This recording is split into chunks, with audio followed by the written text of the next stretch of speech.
Oke, baik semuanya. Sekali lagi, Assalamualaikum warahmatullahi wabarakatuh.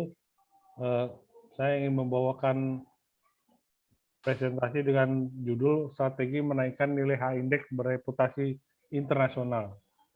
Nah, saya sebagai Profesor Meteorologi dan Klimatologi di BRIN, dan saat ini juga bertugas di IPCC Working Group One Vice Chair. Jadi,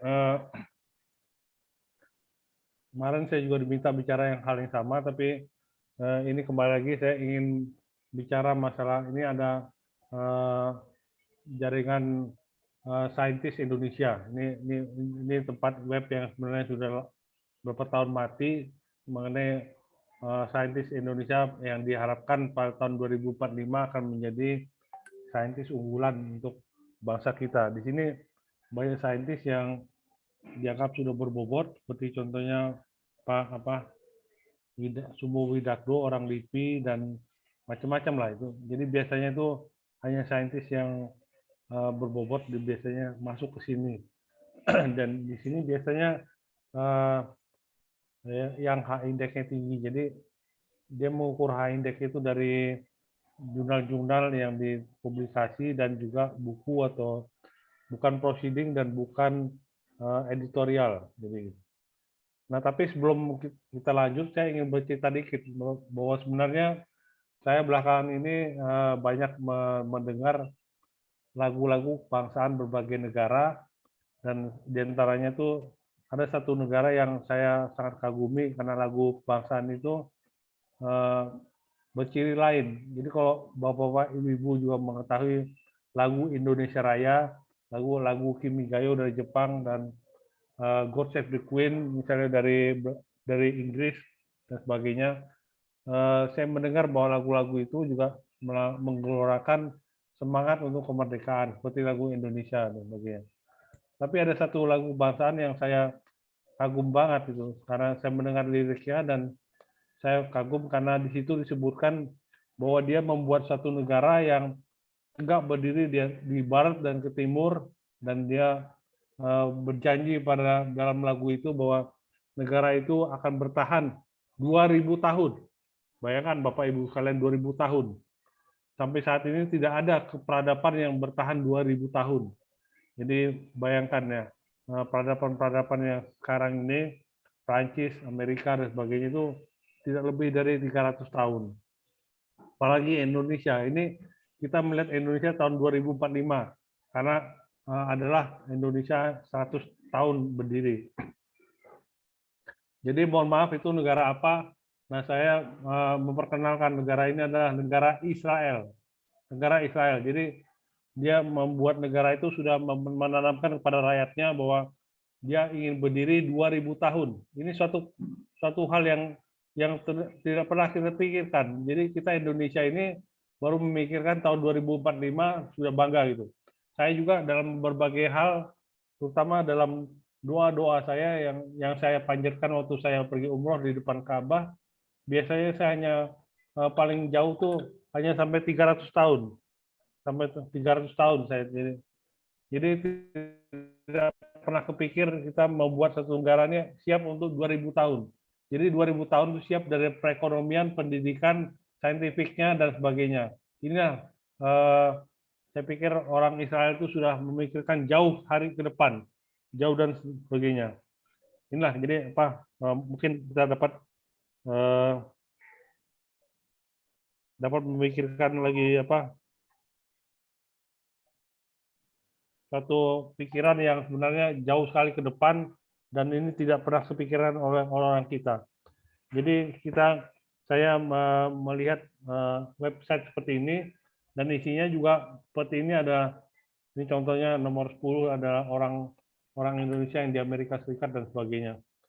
Di sini ini secara statistik di sini digambarkan bahwa peneliti Indonesia itu sekitar yang ranking 1 sampai 100, 24 orang di antaranya memiliki high index di bawah 20. Ini contohnya ini adalah yang nomor berapa ya? Yang nomor 14 ini high indexnya cuma 19. Lalu nomor 19 ini high indexnya 19 juga. Jadi gitulah. Ini tahun bulan Juli tahun 2019 situasinya. Tapi hari ini udah nggak terbit lagi web ini. Jadi Bapak-Bapak Ibu sekalian, kita melihat begini bahwa apabila kita mempunyai high index tinggi dan kita mempunyai reputasi yang tinggi, nama kita akan dicantumkan secara internasional seperti ini, dan ini ibaratnya itu Presiden Jokowi sendiri tidak akan dapat mengganti nama kita keluar dari daftar ini, gitu. Itulah. Jadi mungkin saya bercerita mengenai saya sendiri, mungkin ini dari Google Scholar. Ini saya ambil gambar untuk situasi 3 Februari 2001, sekitar 1 tahun yang lalu. Di sini bisa kita lihat bahwa saya sekitar papernya 3.700 citasi dan indeks saya masih 25, ya, dan sebagainya. Ini pada 1 tahun yang lalu, kira-kira begini. Nah, saat ini indeks saya sudah 28 untuk Google Scholar. 1 tahun saya bertambah 3 dan citasi sekitar 4.000. Nah, ini Scopus saya 1 tahun yang lalu situasinya juga indeks saya masih 16, lalu dokumen 52. Nanti saat ini akan kita lihat. Jadi pada tanggal 3 Februari 2021, Google Scholar saya masih 141, H-index 25, Scopus saya 52, dokumennya H-index 16. Jadi saat ini 2020 ada peningkatan Google Scholar saya menjadi H-index-nya Google Scholar ini.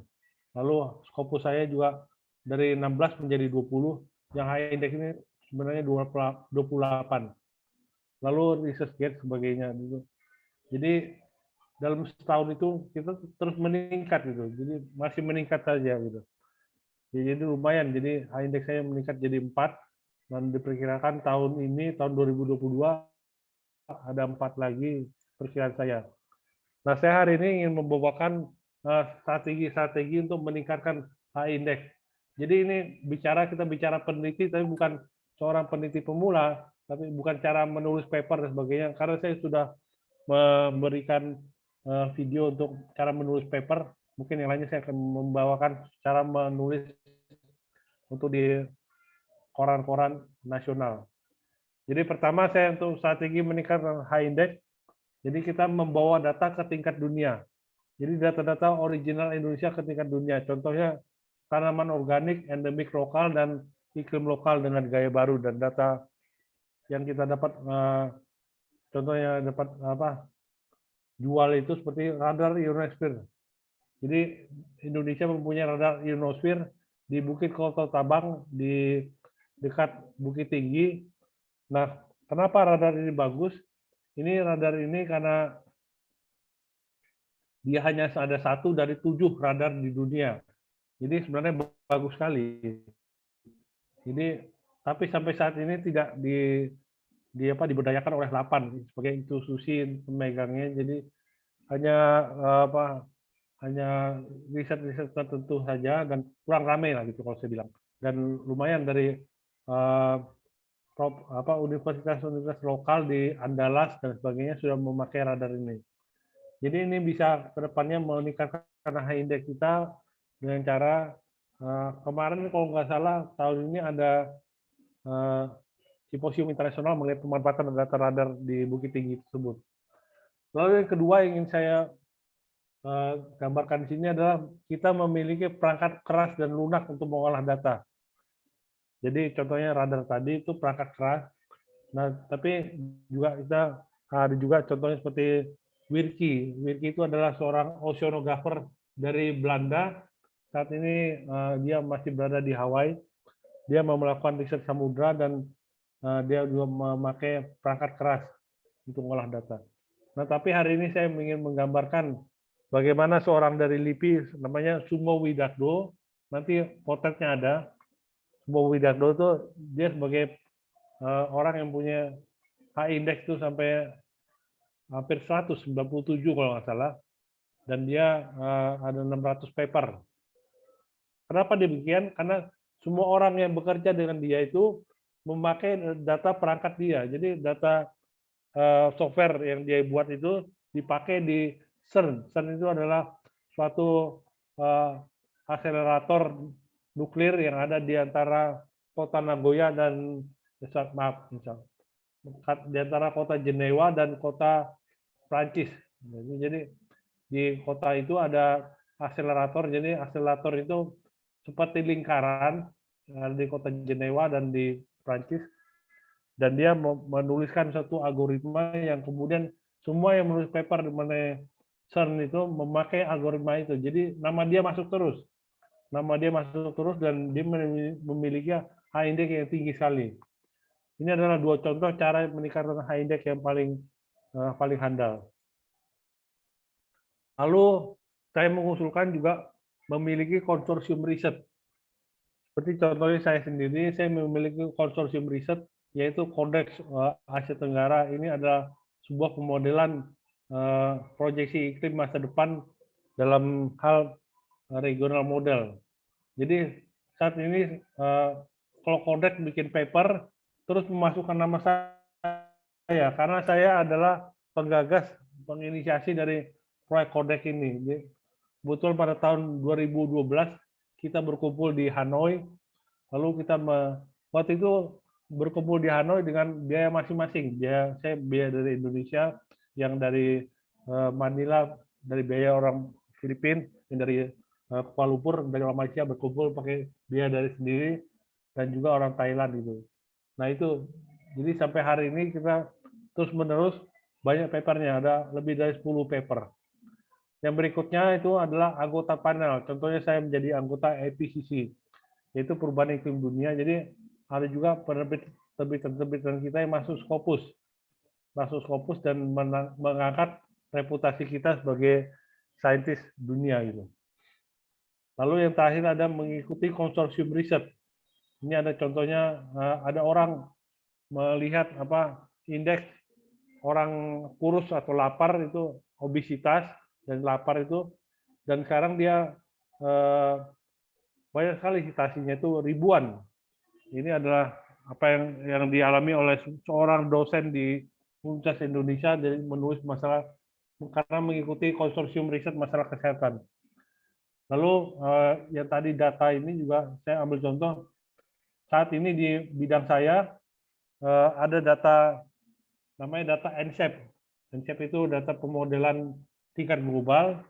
Dan NCEP itu ditulis oleh nomor satunya orang Argentina namanya Eugenie Carne. Ini seorang perempuan, dia termasuk satu paper yang paling banyak disitasi di dunia saat ini. Jadi ada data yang dia tampilkan itu dan bisa mensitasi. Saya sendiri juga memakai paper-paper dia karena kita memakai tulisan-tulisan dia dan paper-papernya itu. Jadi ini adalah suatu jaminan untuk bisa papernya itu masuk mempunyai indeks yang tinggi. Mohon maaf. Jadi strategi paling terakhir ini mungkin menjadi review jurnal internasional. Jadi kita memanfaatkan jaringan riset dunia bekerjasama dengan peneliti dari negara berkembang dan melalui mereka untuk mensertasi paper kita. Ini ada 3 foto, yang paling kanan, yang paling kiri ini itu Sumo Widardo, seorang peneliti dari LIPI atau BRIN, dan dia foto di latar belakang Jenewa, kota Jenewa. Ini ada air mancur yang tinggi sekali.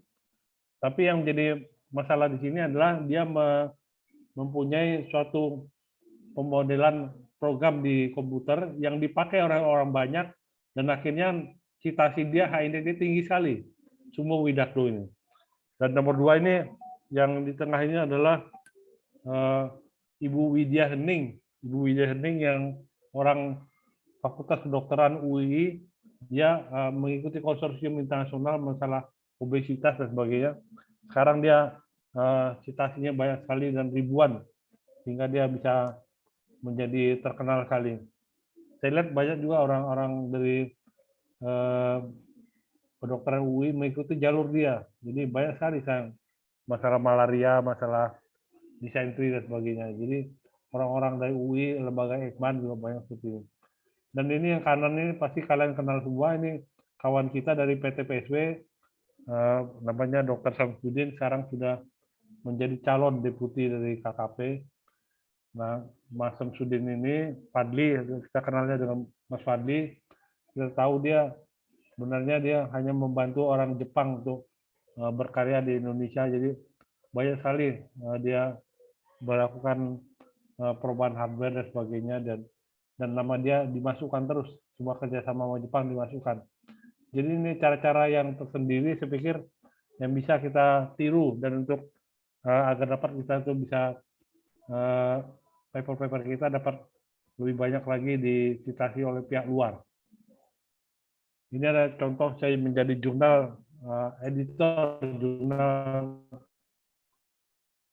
di apa, Journal of Applied Meteorology, APJAS, bukan Asia Pacific Journal of Atmospheric Science, jadi APJAS itu. Nah ini salah satu orang yang saya review waktu saya jadi jurnal itu, ada orang Mongolia. Ini saya ketemu dia waktu saya berkunjung ke mana, ke Ulaanbaatar. Jadi dia waktu saya habis pidato, dia maju ke depan, dia bilang, katanya, "You are my favorite teacher." Bahasa Inggrisnya masih belepotan. Dia bilang, "Ngapain? Emang saya ngapain sama Anda?" gitu. Dan kita belum pernah ketemu katanya. Dia bilang katanya menyebut saya sebagai editor paper yang pertama dia, yang membuat dia lulus PhD. Ini namanya Mr. Bike. Ini nama Mongolia ya. Dan saya juga ingat, oh paper itu ya benar. Jadi kalau kita melakukan banyak review, saya sendiri juga banyak review sampai hari ini, banyak review, jadi kita bisa mengontrol citasi dari paper-paper kita agar dapat mencitasi paper-paper kita yang lain. Jadi ini bisa menjadi strategi kita untuk meningkatkan H-index kita. Jadi kita menjadi editor jurnal. Ini adalah contoh yang kebetulan bagus sekali dan orangnya masih ingat sama saya dan sebagainya. Jadi ini cerita beneran, dan saya ketemu dia di Ulaanbaatar dan menarik sekali ya, apa yang terjadi di sana. Saya sebenarnya ingin sekali kembali ke Ulaanbaatar, ke Mongolia, karena negara sana negara yang apa, yang menarik bagi saya. Karena negara Ulaanbaatar itu semuanya berbahasa pakai abjad dari Rusia. Meskipun mereka bertetangga dengan Cina, tetangganya hanya ada dua, Cina dan Rusia. Tetapi mereka dekat sama Rusia dan mereka agak benci sama orang Cina. Jadi memang saya manfaatkan, jadi menjadi editor jurnal itu saya memfasilitasi beberapa paper dari India dan Iran, sampai hari ini masih berteman baik dan sebagainya gitu. Ya. Jadi ini adalah cara untuk meningkatkan H-index kita. Jadi kita bisa melakukan kolaborasi dengan orang-orang dari negara-negara berkembang.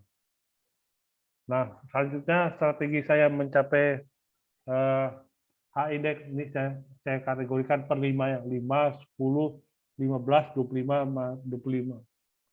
Jadi lakukan promosi paper kita terus-menerus. Jadi kita tuh kalau ada paper yang berindeks tinggi, contohnya dapat di jurnal ya, yang kalau bisa Q1 lah. Nah, kita lakukan promosi. Jadi kita melakukan promosi itu, kita mengirim paper itu kepada saintis-saintis lain di dunia ini. Jadi yang udah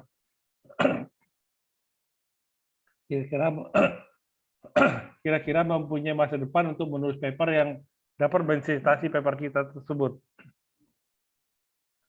Jadi kita harus promosi, dan kita promosi ini mental badak aja. Jadi mentalnya cuek aja, kita langsung lakukan apa namanya, promosi terus menerus.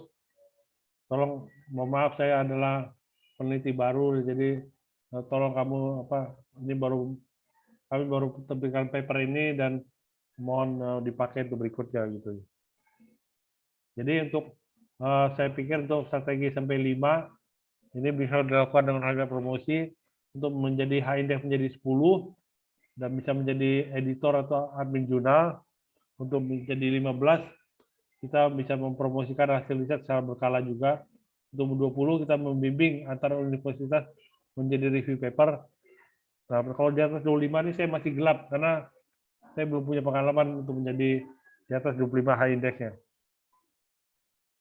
Harapan ke depan saya adalah memanfaatkan hasil jurnal Q1 hingga Q4. Saat ini ada posisi saya ada 37 paper. Ada 37 paper Q1 sampai Q4 itu di luar proceeding ya. Lalu untuk yang proceeding saat ini ada 11. Jadi melakukan bimbingan proceeding dan sebagainya. Lalu juga menjadi review jurnal untuk mensitasi paper kita bekerja sama dengan peneliti dari negara berkembang. Jadi optimisme pada tahun 2022 ini diperkirakan saya bisa mencapai H-index 24 atau 25. Ini juga berdasarkan apa yang terjadi tahun lalu dan tahun ini. Perbedaan setahun kita bisa meningkatkan H-index hingga 4 ya. Lalu saya juga optimis mencapai H-index hingga 50 selama berkarir sebagai saintis. Ini juga optimisme saya gitu. Ya, ini dan optimisme ini berdasarkan catatan di Sinta Record ini. Jadi Sinta Record pada pada pertengahan tahun 2021 di sini diperkirakan Q1 saya 25 ya. Tapi ini pada dokumen saya masih 56. Saat ini dokumen saya ada 60. Jadi ada artikel saya ada 37 seperti saya sampaikan tadi. Yang proceeding ada 16 dan sebagainya. Yang jenis lain ada 7, yaitu buku atau editorial. Ini perkiraan saya bukannya tidak berdasar tapi cukup berdasari apa yang ada di Sinta Record. Jadi mungkin itulah, demikianlah kawan-kawan sekalian.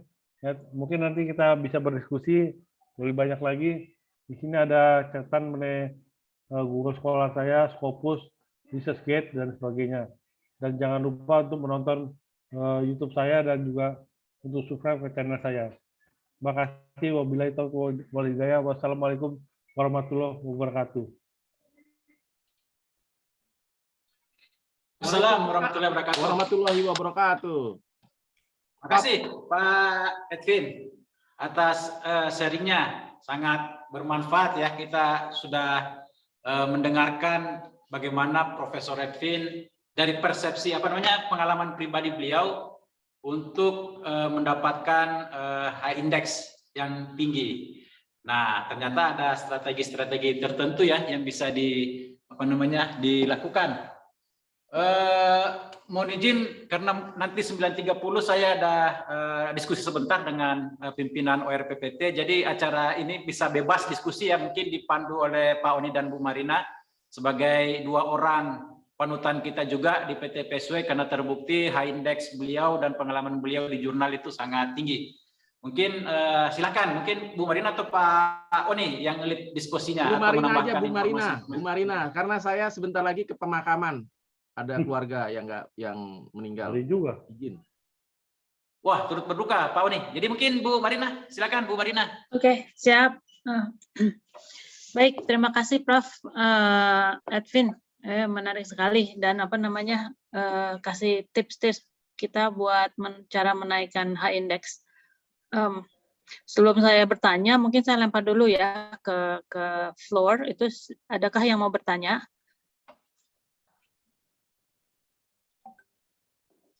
Ayo nanya. Para pemalu ini. Iya, jadi malu-malu nih. Robi itu. Ya. Ngacung.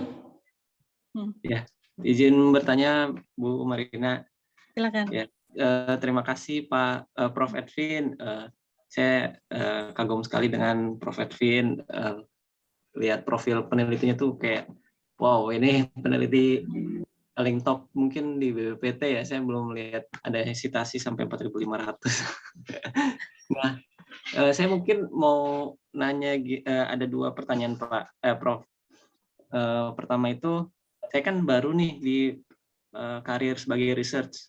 Awalnya saya mikir, saya BPPT, saya sebagai software engineer, saya nggak perlu mikirin citasi atau penelitian. Tapi yang saya lihat, sepertinya memang karir peneliti itu memang jalurnya seperti itu ya. Jadi sekolah yang bagus, terus misalkan langsung S2, S3, habis itu langsung mungkin postdoc kalau ada kesempatan.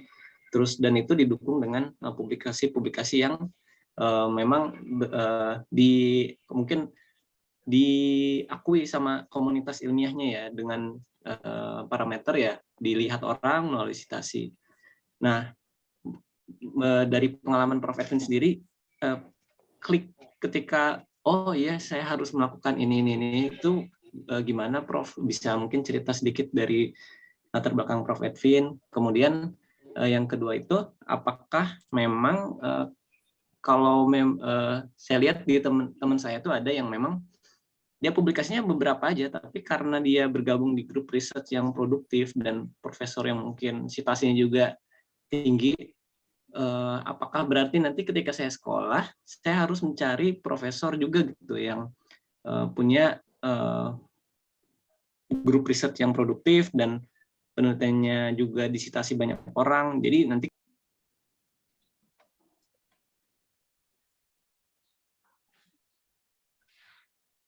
Suaranya hilang. Suaranya hilang. oh ya, ya baru ya mungkin baru. Iya, barusan. Ya, ya berarti yang pertanyaan yang kedua itu terkait apakah nanti ketika saya mencari sekolah itu atau studi lanjut harus mencari profesor yang memang produktif dan punya grup riset yang produktif juga supaya karir saya sebagai researcher itu bisa mulai masuk dan bagus juga gitu, Prof. Gitu, Prof.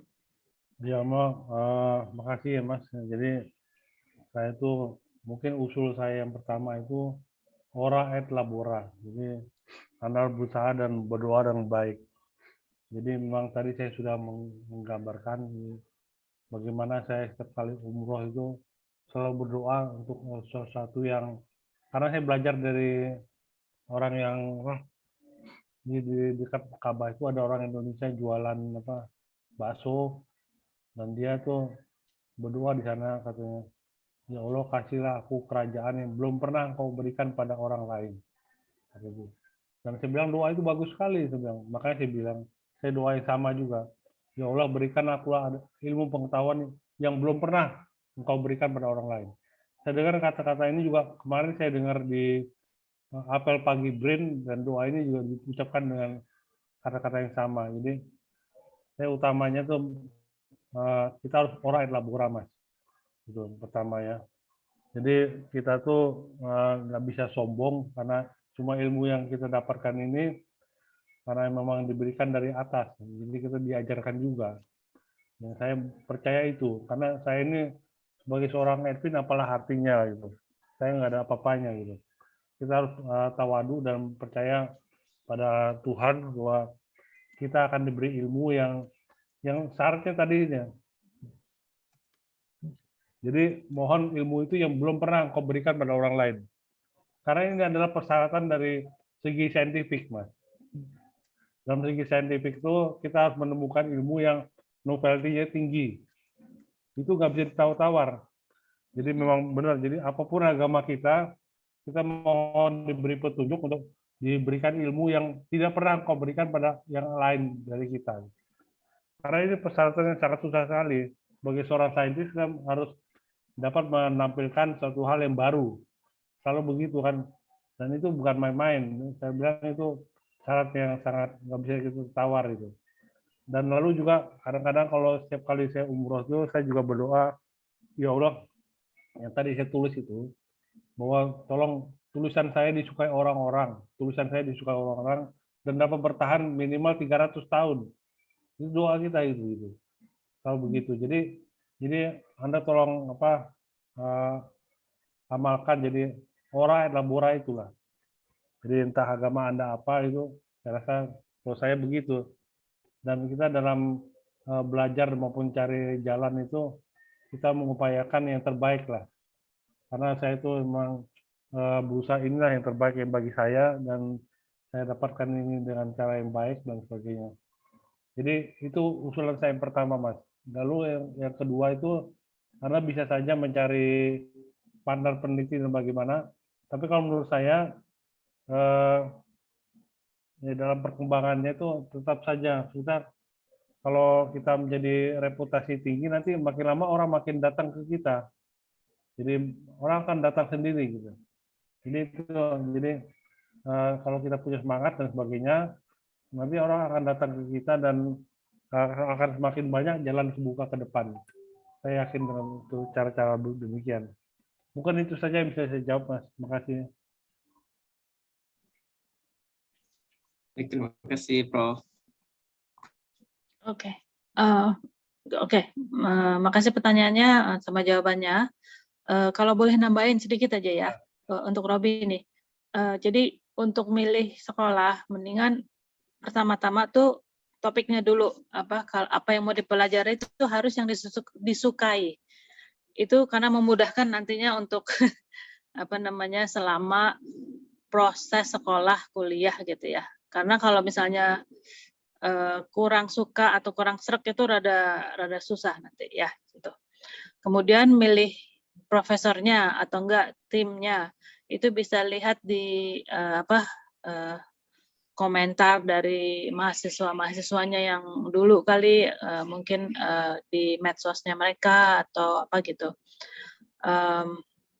Jadi komentar mengenai orang ini kayak apa sebagai pembimbing gitu. Jadi ada juga yang yang killer gitu ya. Jadi kalau yang nyusahin kita kan kita nanti hidupnya susah juga waktu jadi mahasiswa gitu kan. Gitu ya. Jadi selain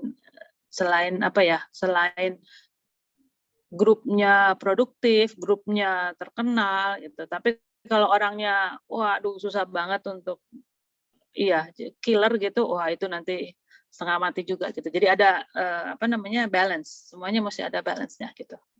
Oke, sip. Silakan yang lain. Ada beberapa pertanyaan.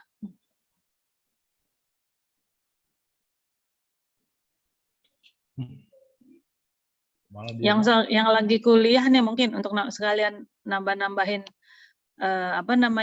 H-index selama sekolah kan mesti publikasi tuh. Nah, misalnya. Pokoknya jangan lupa untuk selalu promosi terus, jadi terus menerus lah. Saya juga ada beberapa paper yang sudah dipromosikan sendiri, jadi tidak perlu saya promosi lagi. Tapi saya memikirkan awal-awalnya kita harus memikirkan saya ini siapa lah, pasti promosi pada orang lain, dan biasanya orang Indonesia itu malu-malu. Masa nulis gitu Pak? Masa nulis email gitu? Ya kan malu-maluin Pak. Nggak apa-apa, itu biarin aja lah udah. Kita tuh kan saintis pemula, kita tuh mencari nama. Kita harus melakukan itu. Ya atau minder ya. Ini hanya begini kok gitu kan. Ya nggak ada minder dalam jangan minder. Nggak ada minder kalau udah dihargain orang dan berhasil terbit ya sudah, kita harus bangga dengan itu. Ya. Saya rasa di PT PSP ini juga agak kuat ini jalur penerbitannya juga, karena kawan-kawannya juga ramai juga. Oke, silakan. Sambil nunggu, kalau gitu sambil nunggu ya.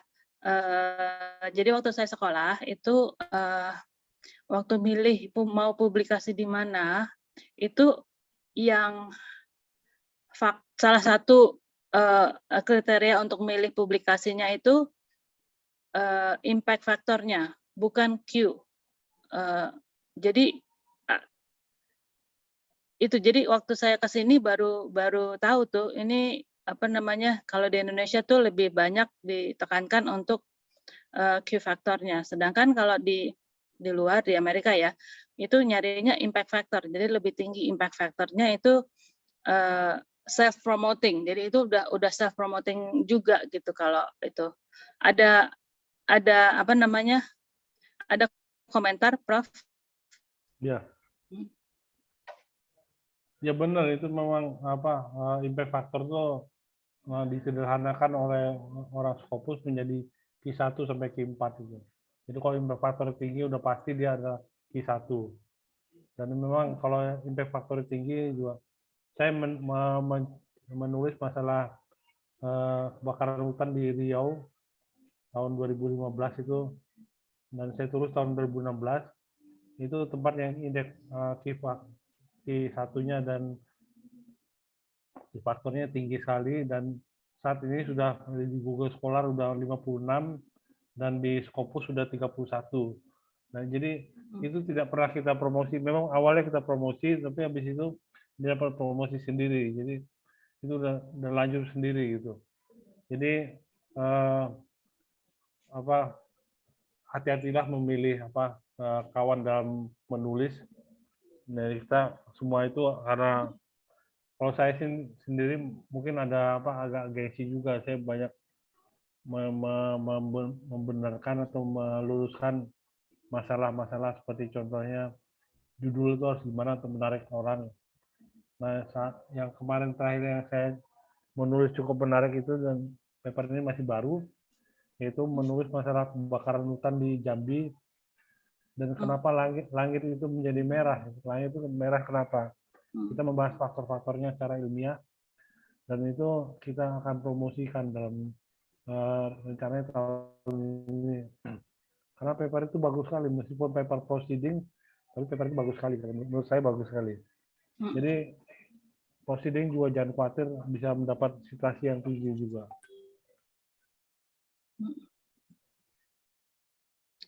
Baik, terima kasih. Oke, silakan yang lain. Ini contohnya, jangan malu-malu. Ini mungkin membingungkan kali. Ini memang materinya agak lanjutan, bukan materi dasar seperti cara menulis paper, tapi adalah materi lanjut untuk agar paper kita menjadi lebih dikenal. Saya melihat ada contoh-contoh tadi seperti Pak Pandi Sabtudin ini orang PTPSW juga. Lalu di PTPSW ada Pak siapa tuh, Yusuf Surahman gitu. Itu dia punya paper banyak sekali juga, dan dia juga tidak sadar. Itu saya ketemu dia, saya bilang, loh Pak Yung, ternyata Pak Yung tuh banyak sekali papernya. Kenapa tidak dipublikasikan gitu? Terus saya nggak tahu kata dia. Jadi justru dari paper-paper itu yang menjadi kita jadi terkenal. Saya rasa ini banyak sekali potensial untuk membuat high index dari PTPSW jadi tinggi sebenarnya. Ada juga ini Kang Ai, ada papernya loh, bareng-bareng nulisnya itu banyak disitasi. Ya Kang Ai ya. Yang GIS atau apa gitu, saya rada kurang tahu. boleh cerita?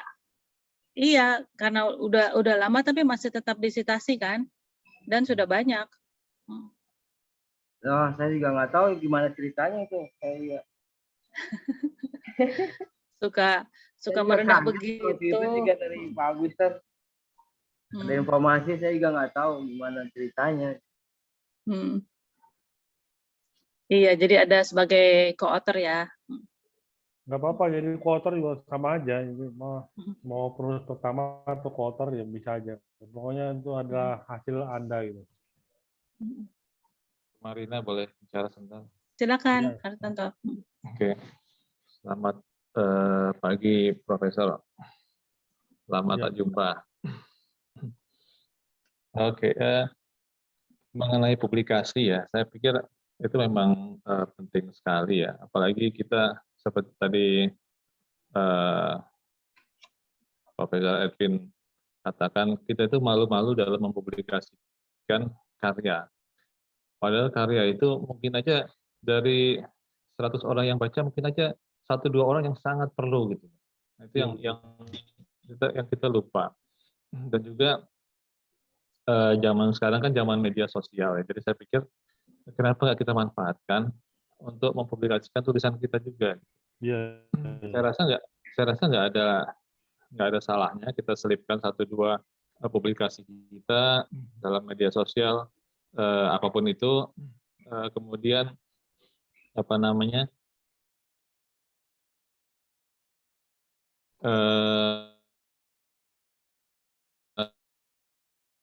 orang tentu apa namanya? Karena saya sih berorientasi sebetulnya sejak kita dipaksa ya, sejak kita dipaksa menjadi perekayasa, itu kan Pak Kepala saat itu saya lupa tahun 2014 kita siapa ya ini ya Kepala BPT ya saya lupa. Nah itu mengatakan bahwa sebagai perekayasa kita lupakan menulis, kita lebih konsentrasi pada produk. Nah sejak itu memang saya jadi rada dalam tanda kutip rada malas nulis gitu. Tapi memang ada 1-2 yang tetap saya tulis dan seperti membuat buku itu kan di PT PSB dulu buat buku ya ikut-ikut nulis lah 1 atau 2 paper. Tapi setelah mendekati peripindahan ke BRIN yang LIPI like itu ya saya pikir sudah saatnya kita memaksakan diri lagi untuk menulis. Jadi jangan sampai terlena bahwa kita kan apa namanya orientasi kita adalah paten. Emangnya lo buat berapa paten sih? Iya. Kan?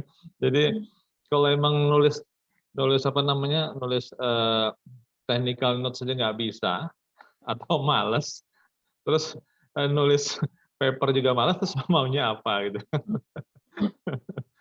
Jadi saya sih suka sekali tadi pembicaraan hari ini tentang penulisan ya, di mana memanfaatkan trik-trik yang dikembangkan oleh profesor tadi itu menarik sekali. Dan untuk apa namanya untuk teman-teman saya masih belum tahu yang indeks Sinta itu seperti apa ya. Indeks Sinta ada juga yang portal Garuda itu saya masih belum tahu bahkan. Jadi yang saya tahu cuma yang paling gampang adalah Google Scholar ya, karena gampang sekali kita di Google Scholar, dan begitu kita masukkan satu judul kita, satu tulisan kita, kalau memang itu sudah disitasi sekian orang langsung muncul gitu. Itu yang kadang-kadang buat saya ajaib. Oh, tulisan saya sudah disitasi sekian orang gitu. Jadi ya saya pikir sih kita gunakan aja media sekarang, karena sekali lagi karena kita LIPI like ya, semua akan mengarah ke LIPI, ke gaya-gayanya LIPI zaman dulu. Ya udah kita ikuti aja. Nah, itu aja. Terima kasih Bu Marina, Pak Profesor.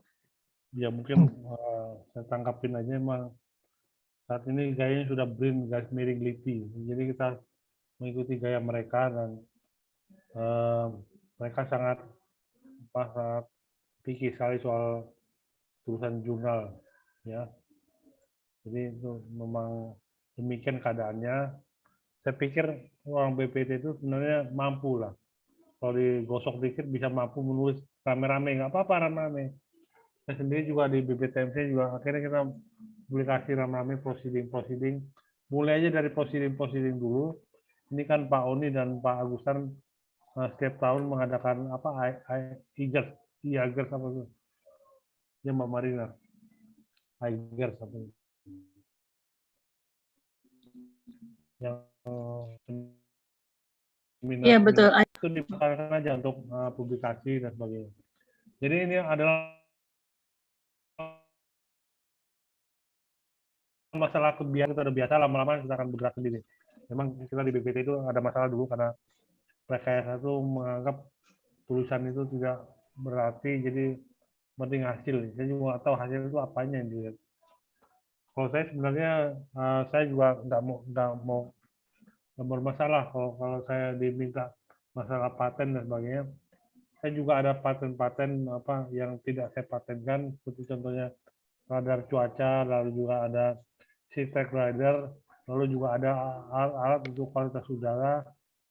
Itu nggak khawatir saya. Tapi pokoknya dalam berkarya itu kita menampilkan sesuatu yang baru lah. Nah itu hanya kebiasaan saja. Jadi lama-lama orang BPT itu, saya bilang tidak masalah karena orang BPT itu pintar-pintar. Jadi mereka hanya karena tidak dikasih kesempatan aja. Jadi, nah ini saya hari ini ingin membawa sedikit gagasan. Jadi kalau untuk memperluas high index itu bagaimana caranya? Di dalam bidang saya sendiri juga ada beberapa hal yang lain yang kita dapat memanfaatkan untuk sebagai menambah high index kita itu. Itu ada jadi beberapa. Contohnya kita di dalam ilmu klimatologi itu tiap tahun itu kita menghasilkan satu paper yang namanya Annual Climate State. Itu ditulis oleh sekitar 300 orang. Jadi dari berbagai negara, nggak masalah 300 orang pengarang ya nggak apa-apa. Tapi paper itu banyak disitasi oleh orang-orang di dunia. Jadi biasanya terbit di jurnal American Meteorology Organization itu. Nah itu saya sendiri belum bisa masuk sana karena biasanya adalah perwakilan dari negara-negara.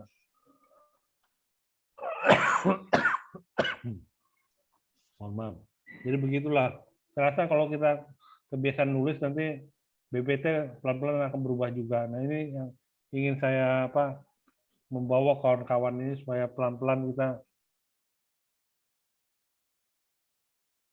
melakukan perubahan. Tujuan saya begitu hari ini supaya kalau semuanya sama-sama maju, kita kan asik juga sama-sama maju dan bukan hanya BPT, PT yang lain juga udah biasa nulis rame-rame dan nggak masalah mau nulis paper 10 orang, 20 orang dan sebagainya nggak masalah. Karena di dunia internasional itu engkau penulis pertama atau penulis beberapa tetap aja itu adalah paper kamu gitu. Jadi itulah kita kedepannya saya yakin sekali BPT ini akan maju juga di dalam BRIN, baik dalam publikasi atau patennya. Demikian Bu Marina.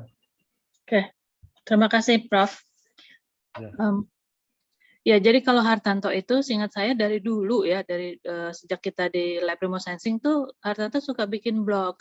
Selalu ada tulisan, selalu ada catatan HTTesan ini seperti yang barusan di posting di chat itu Hartanto rajin sekali dari dulu memang. Sampai salah satunya jadi buku ya, yang Hot Chocolate itu kan. Nah, itu jadi memang perlu latihan ya seperti Profesor bilang, perlu latihan, lakukan aja dulu gitu. Baik, ada yang lain? Silakan. Ya lakukan aja, nulis kita bisanya hanya koran ya koran, bisa nulis hanya buku ya buku. Lama-lama meningkat pelan-pelan. Jangan khawatir. Iya. Iya.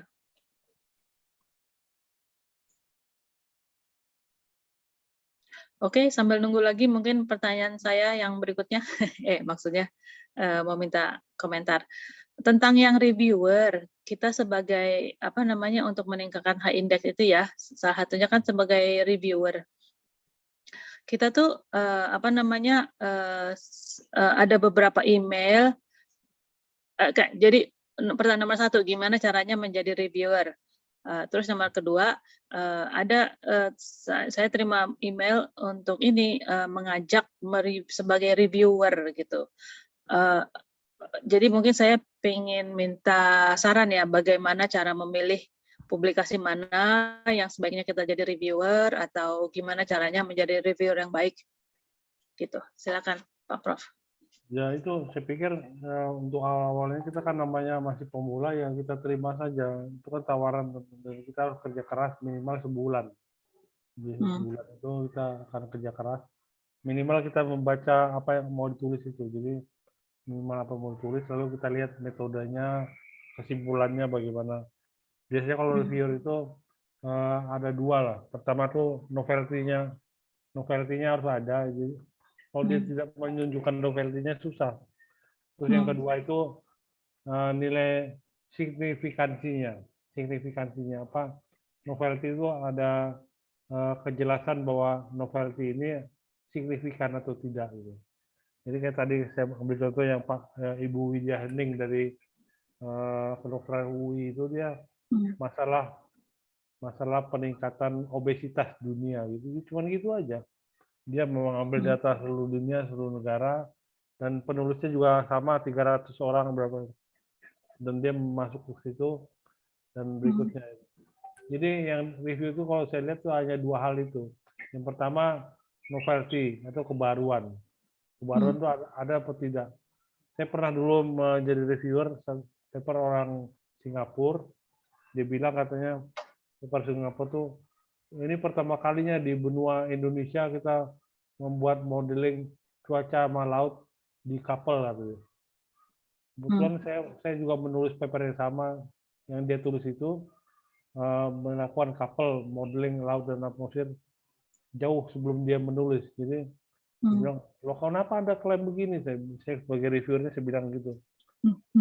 Anda bisa klaim begini, lalu ternyata paper itu dia kan nggak terima, saya tolak gitu. Lalu paper itu kemudian dikirim lagi sama orang Indonesia yang lain, yaitu Mas Dwi. Lalu Mas Dwi sama saya kan chatting-chattingan, dan saya bilang, itu tolak aja Mas. Ngapain dia bilang begitu? Orang dia metodenya sama saya, kan kita pakai software dari Prancis, Servac, gitu. Namanya untuk menukarkan data laut dengan atmosfernya gitu. Jadi reviewer apa itu, Anda harus jeli melihatnya apa yang menjadi apa tadi novelty-nya, dan yang kedua itu adalah signifikansinya. Apa yang dijual dari yang dari paper ini beda dengan paper lain. Kenapa langit itu merah waktu lagi kebakaran hutan? Apakah ini merah ini hal biasa atau sebagainya? Ternyata memang biasa, tapi ujung-ujungnya belum pernah ada yang nulis. Kenapa langit ini merah gitu, waktu kebakaran hutan gitu. Oh. Jadi itu adalah pengalaman saya. Jadi diambil saja paper itu, bacanya hanya mungkin 2 hari lah, nggak lama gitu. Jadi itu meningkatkan orang juga menghargai kita. Karena sekarang itu sebagai reviewer itu dicatat, ada catatannya. Jadi berapa banyak paper yang kita review dan sebagainya. Ya. Ya. Kayak gitu Mbak Marina. Oke. Terima kasih Prof. Ya. Oke. Rekan-rekan yang lain ada pertanyaan kah? Malu-malu deh, ada malu-malu semua. Iya, ini malu-malu nih.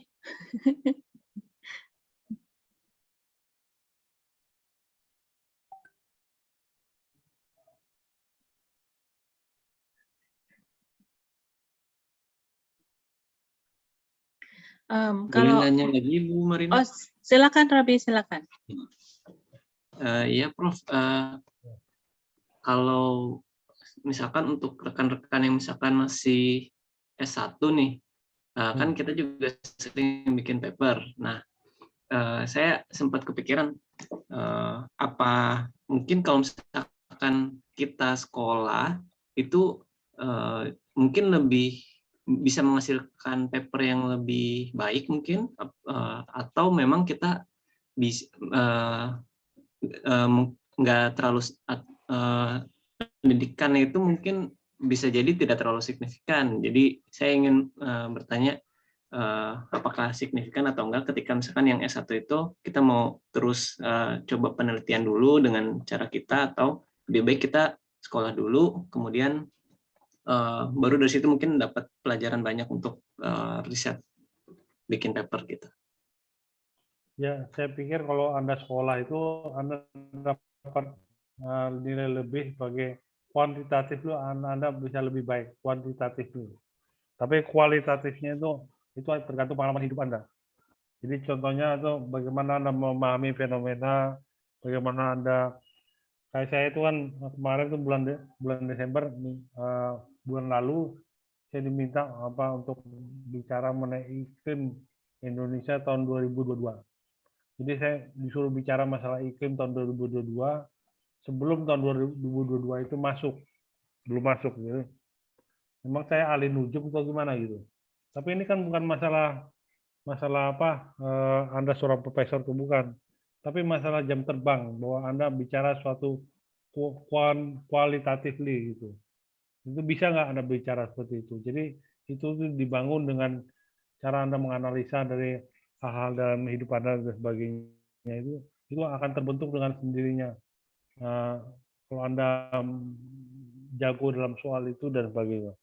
Jadi secara kuantitatifly Anda mungkin jago untuk orang S1, S2 itu mungkin jago lah secara kuantitatifly. Dalam masalah angka, absolute value dan sebagainya jago. Tetapi untuk masalah kualitatifly itu masalah jam terbang bagi Anda sebagai researcher gitu. Dan itu agak sukar dimiliki. Jadi kemarin yang dengar Pak Oni, dengar saya bicara masalah bagaimana iklim tahun 2022, saya pakai argumen yang cukup kuantitatif, tapi saya rasa cukup argumen itu dibangun untuk menjadi argumen yang kualitatif. Jadi itu perbedaannya Mas. Jadi saya yakin, tapi bagi saya tidak ada yang tidak mungkin dan juga tidak ada yang tidak berguna. Jadi apapun yang Anda bisa lakukan, lakukan sajalah. Menulis paper yang kuantitatif banyak-banyak ya silahkan. Nanti kualitatif akan kemudian terbangun. Nggak masalah itu. Jadi bagi saya itu Anda melakukan produk yang terus menerus lah. Jadi saya sendiri juga kan bukan hanya paper, saya sendiri menulis buku, saya sendiri menulis di artikel di koran dan sebagainya. Saya terus menulis lah gitu. Maksudnya karena orang kurang perhatian sama saya juga aktif di media sosial dan sebagainya. Jadi jangan khawatir, Anda terus saja bekerja dan berkarya. Tapi kalau saya kembali lagi ke awal tadi, ya kita harus ora et labora lah. Kita minta ilmu yang belum pernah Kau ajarkan ya Allah, tolong kasih ilmu yang baru dan berguna untuk orang lain. Kalau saya doanya, kalau bisa berguna sampai 300 tahun, maunya saya begitu. Ya, kira-kira gitulah Mas. Bedanya tadi kualitatif sama kuantitatif. Baik, terima kasih Prof. Wih, mantap. Oke. Oke, jadi ada yang lainnya lagi nih. Mumpung ada waktunya nih, Prof. Prof. Edwin. Kalau enggak, susah kita ketemu lagi nanti sama Prof. Edwin. Oh, silakan Mega. Halo, Prof. Saya mau tanya tentang menaikkan H indeks atau citasi. Nah, misalkan ya, kita menulis paper, terus bisa ini berpengaruh nggak? Bisa nggak kita mensitasi tulisan kita sendiri? Karena kan kita masih penulis pemula nih. Terus untuk minim kalau masih belum banyak, misalkan belum banyak kenal dengan penulis asing atau enggak, kemarin nulisnya hanya dengan teman-teman PTPSW gitu. Terus kita tahun depannya kita akan menulis lagi dengan tema yang sama, tapi dengan misalkan wilayah yang berbeda ataupun dengan pokoknya kita menulis lagi sambungan dari paper pertama. Berarti kan kita otomatis mensitasi paper kita yang sebelumnya kan. Itu mungkin bisa nggak sih untuk membantu kita menaikkan H index ataupun reputasi kita di paper internasional dan segala macam gitu dengan mensitasi paper kita sendiri gitu misalnya. Ya itu nggak apa-apa itu, tapi kan dalam Scopus itu atau Google Scholar itu mereka juga mencatat self citasi itu, self citasinya berapa gitu. Jadi yang kayak Anda ceritakan itu adalah self citasi itu tidak masalah dan bukan plagiat, jadi boleh itu. Saya juga gitu, tapi utamanya kalau saya mengusulkan tetap saja Anda harus promosi, paper Anda itu harus dipromosi. Jadi, saya tadi kan misalnya saya sebagai editor jurnal, kita akan melihat dulu apakah ini paper ini pernah berhubungan sama kita. Jadi penulisnya sama atau tidak. Kalau penulisnya sama-sama baru, nah itu kan bagus sekali. Itu karena di dalam Scopus atau Google Scholar itu mereka mencatat self citasi. Jadi mensitasi diri sendiri itu tidak salah, tapi saya rasa lebih baik kita mempromosikan pada artikel-artikel lain yang tidak berhubungan sama jurnal kita. Jadi tidak berhubungan itu artinya penulisnya beda sama sekali. Nah gitu. Jadi tidak ada, salahnya tidak ada.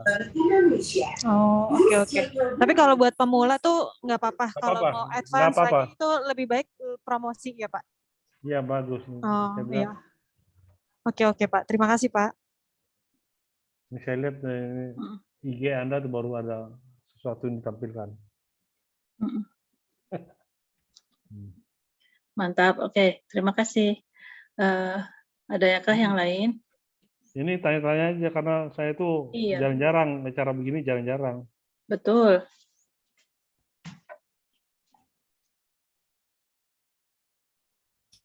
Permisi Bu Marina, mau tanya. Ya. Silakan. Selamat pagi Pak Edwin. Perkenalkan nama saya Niko, saya PNS baru di PTPSW. Yang ingin saya tanyakan, kalau kita misalnya udah menulis artikel, nah itu bagaimana tips dan triknya agar kita bisa memilih judul dan keywords yang tepat agar jurnal kita nantinya kalau misalnya lulus review itu bisa disitasi oleh banyak orang. Karena terkadang masih agak bingung buat memilih judul yang tepat dan keywords. Yaitu masalah jam terbang lagi, Mas. Itu kita kan maunya jurnal itu digemari orang gitu. Saya juga ada jurnal yang artikel yang saya tulis namanya The Recent State of Ambient Air Quality in Jakarta. Itu jurnal itu kata-kata judulnya saya pikir menjual itu. Dan memang ya, dan sekarang tuh naik citasinya lumayan banyak, meskipun belum bisa mengejar H index saya itu. Jadi masih jauh di bawah H index, tapi udah mendekati. Jadi saya yakin mungkin tahun ini bisa salah satu penaik H index saya gitu. Artinya itu jurnal itu masih di bawah nilai H index saya. Tetapi kita ingin menulis jurnal itu memang yang menarik lah. Kayak tadi saya contohnya, kenapa langit merah pada waktu kebakaran hutan di Jambi gitu. Ternyata langit merah itu kasus di mana-mana, tapi tidak ada orang menulis. Nah, saya yakin itu bisa menarik orang, tapi ini malah belum ada yang mensitasi. Tapi kalau saya lihat itu masalah jam terbang lah. Jadi kalau Anda benar-benar pakar di situ, Anda akan tahu lah kira-kira apa yang menarik bagi orang-orang untuk dituliskan. Jadi memang demikian lah. Jadi tapi jangan khawatir itu. Kalau Anda pemula ya tulis saja terus, dan lama-lama Anda punya feelingnya ada. Gitu. Kayak saya misalnya nulis di koran Kompas itu mungkin ada judul-judul yang provokatif. Saya menulis misalnya matahari lockdown untuk ketahanan pangan. Itu kan aneh sekali. Misalnya matahari yang apakah matahari tempat jual baju-baju itu atau gimana gitu. Matahari lockdown itu apa maksudnya kan? Memang matahari kena virus corona kan, jadi gitulah. Nah, saya menjelaskan dengan di dalamnya dengan bahasa yang bisa dimengerti oleh orang lulusan SMA dan yang bisa mengerti dan punya implikasi yang luas untuk Indonesia. Jadi dan itu sudah terbit itu di Harian Kompas kira-kira tahun lalu 2 tahun lalu di bulan Juni tahun 2020. Jadi kita harus menulis yang provokatif memang benar, tapi itu tergantung jam terbang saya rasa. Tapi jangan khawatir, lama-lama Anda akan merasakan bahwa kalau Anda menulis pada jurnal atau artikel yang sama atau koran yang sama, lama-lama Anda akan ada feeling. Karena Anda kebanyakan ditolak kan, mayoritas ditolak pastilah. Saya juga kebanyakan ditolak pastilah. Nah, tapi dari penolakan-penolakan itu kita mendapat feeling. Kira-kira apa yang lebih bagus bagi mereka dan sebagainya. Ya. Saat ini saya ingin nulis itu adalah misalnya contohnya budaya untuk memotong pohon-pohon pada musim hujan. Ini yang ada di pikiran saya, tapi mungkin saya bocorin aja gitu. Jadi karena kita musim hujan itu kadang-kadang terlalu deras dan saya lihat kayak di Jakarta ini pohon-pohon yang harus dipotong jadi supaya tidak tumbang dan mengganggu lalu lintas dan sebagainya. Karena ini sudah kejadian, jadi banyak sekali di Satpol PP harus memotong pohon. Nah ini sebenarnya gejala yang menarik. Kalau menurut saya begitulah. Tapi kalau judul-judul yang lain tergantung dari jam terbang Anda gitu. Kalau Anda lama-lama jago, jangan khawatir, pasti akan bisa menulis yang menarik judulnya. Ini belajar dulu sama Mbak Marina atau Mas Oni. Gitu. Ya Pak, terima kasih. Ya. Sip, mantap. Menyambung pertanyaannya Niko, kita supaya banyak peminat atau enggak supaya banyak terbaca, itu sebaiknya publikasinya yang itu ya, yang online, maksudnya yang bukan berbayar. Kan ada nih paper yang kalau itu mesti berbayar, tapi ada juga yang free gitu. Sedangkan kalau yang free untuk kita publikasi, kita mesti bayarnya mahal sekali gitu kan. Ya. Gimana Pak Prof? Ya memang benar ya. Jadi publikasi yang online itu saat ini mau termasuk 5 besar publikasi saya yang teratas. Contohnya yang dari IPCC dan dari jurnal masalah geografi, masalah geografi itu. Waktu itu ada dosen dari Belanda yang bantu saya dan diterbitkan di di jurnal yang online. Dan itu nggak tahu tuh, saya rasa pembacanya cepat sekali naik gitu. Pembacanya cepat sekali naik, dan pembaca yang naik cepat itu juga tentu saja citasinya akan cepat sekali citasinya. Dan memang jurnal online itu begitu. Tapi yang kedua itu yang bikin dia naik cepat itu karena dia jurnal itu ada reputasinya juga, itu pasti apa bergulir sendiri lah gitu. Ya, tadi apa saya bilang ada kebakaran di Riau tahun 2015 itu dia bergulir sendiri. Tapi yang jurnal yang online tadi juga, yang orang Belanda tadi cepat sekali memang dia. Dan jangan khawatir karena saat ini itu banyak jurnal yang gratis. Jadi kita nggak usah khawatir dengan jurnal kayak jurnal PTL yang sebelahnya PTPSW itu berbayar. Tapi jurnal yang gratis juga banyak ya. Jadi jangan khawatir. Jurnal-jurnal Q1 itu banyak yang gratis. Jadi kesempatan untuk kita itu banyak sekali. Ya, betul. Banyak pilihan ya mau publikasi di mana gitu. Oke, rekan-rekan, ada yang pertanyaan lainnya kah? Silakan. Itu Pak Direkturnya masih ada tamu atau gimana? Masih ada Rapim. Sampai Rapim. Ayo, yang muda-muda mungkin nih.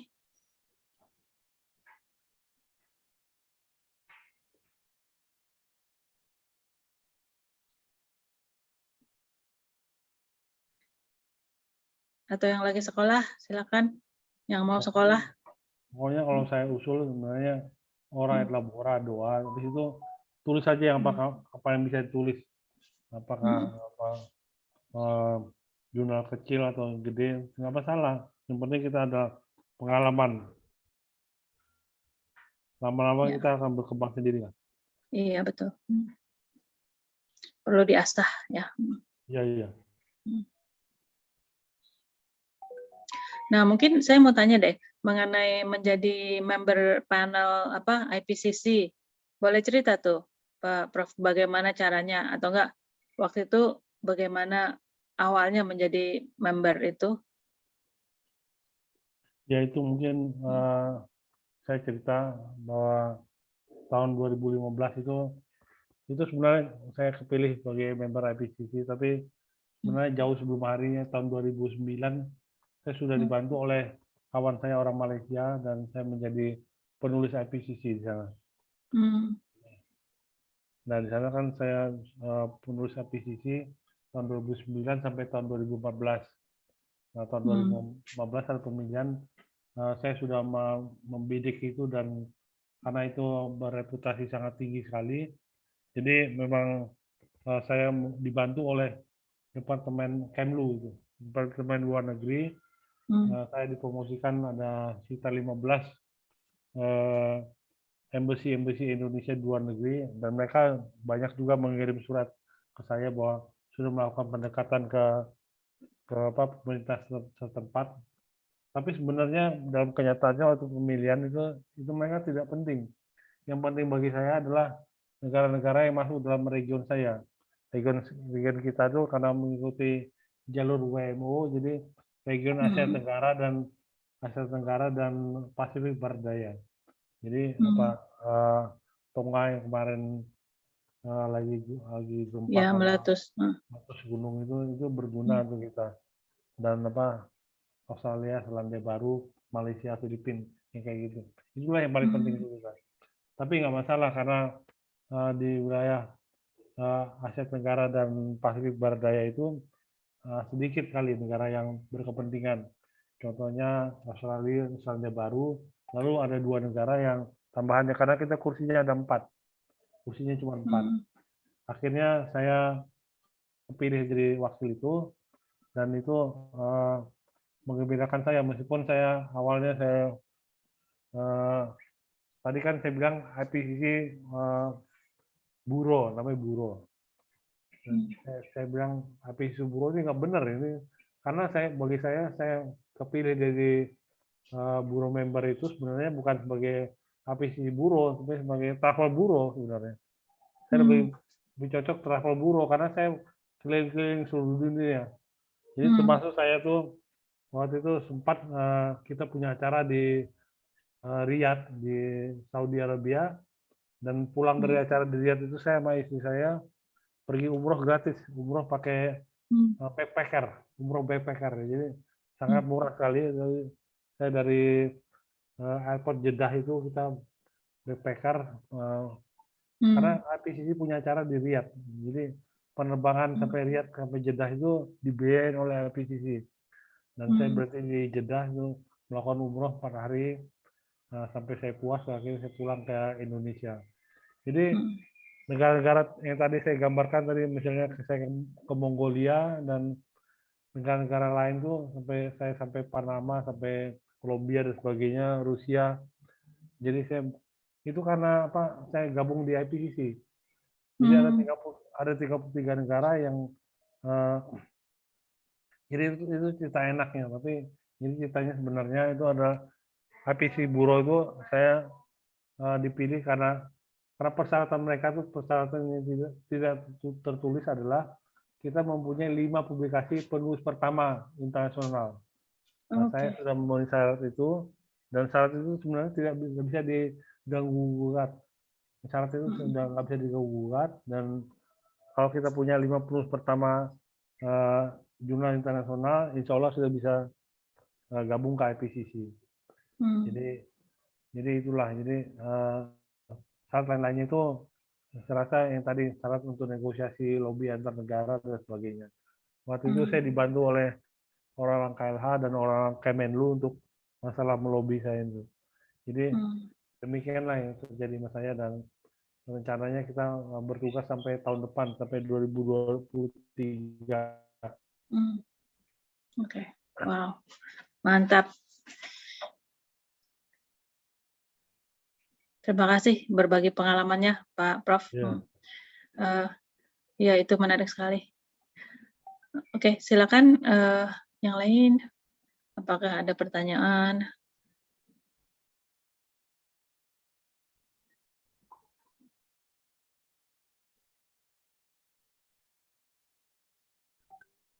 Profesor Edwin, mau tanya. Silakan. Siap.